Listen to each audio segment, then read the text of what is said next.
మత సామరస్యం త్యాగానికి ప్రతీకగా నిలిచే మొహరంను పాల్వంచలోని గాంధీనగర్లో ముస్లిం మైనార్టీ నాయకుడు ఎండి మస్తాన్ ఖురేషీ ఆధ్వర్యంలో ఘనంగా నిర్వహించారు. ఈ సందర్భంగా మొహరం 10వ రోజు పీర్ల చావిడి వద్దకు ముస్లిం సోదర సోదరీమణులతో పాటు పలువురు ఇతర మతస్థులు వచ్చి పీరీలను దర్శించుకున్నారు. ఈ సందర్భంగా ఎండి మస్తాన్ ఖురేషీ మాట్లాడుతూ మహాప్రవక్త హజరత్ మహమ్మద్ సల్లల్లాహు అలైహి వసల్లం మనవల్లో హజరత్ హసన్ హుస్సేన్ల త్యాగాలను స్మరించుకుంటూ మొహరంను జరుపుకోవడం ఆనవాయితీగా కొనసాగుతుందని తెలిపారు. ఈ కార్యక్రమంలో ఎస్కే ఖదీర్ ఖురేషీ, హకీం ఖురేషీ, యాకూబ్ ఖురేషీ, ఎండి అర్షద్, సయ్యద్ యూనుస్, సయ్యద్ ఫయాజ్, షేక్ వసీం, షేక్ నజీర్, షేక్ అబ్దుల్ రహీం, నబీ ఖురేషీ, షేక్ గౌస్ తదితరులు పాల్గొన్నారు.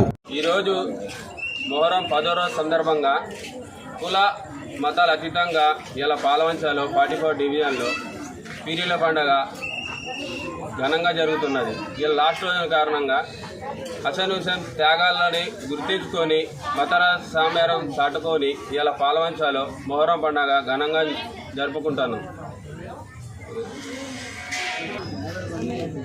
ఇది ఒక 50 సంవత్సరాలుగా మా తాతలు ముత్తాతల నుంచి వస్తుంది. అందుకే మేము కూడా వాళ్ళ ఆచారం చేసుకుంటూ వస్తున్నాం. మేము ఉన్నంత రోజులు మా పిల్లలు కూడా చేసుకుంటా ఈ మొహరం పండగ భారీగా ఘనంగా ఈ పాల్వంచలో 44 డివిజన్లో చేయాలనుకొని నిర్ణయించుకున్నాం. మత పెద్దలు సాంప్రదాయంగా అందరి పండగ జరుపుకుంటున్నాం. ఫస్ట్ రోజు పీరీల పెట్ట చెట్టు మీద దింపడం జరుగుతుంది.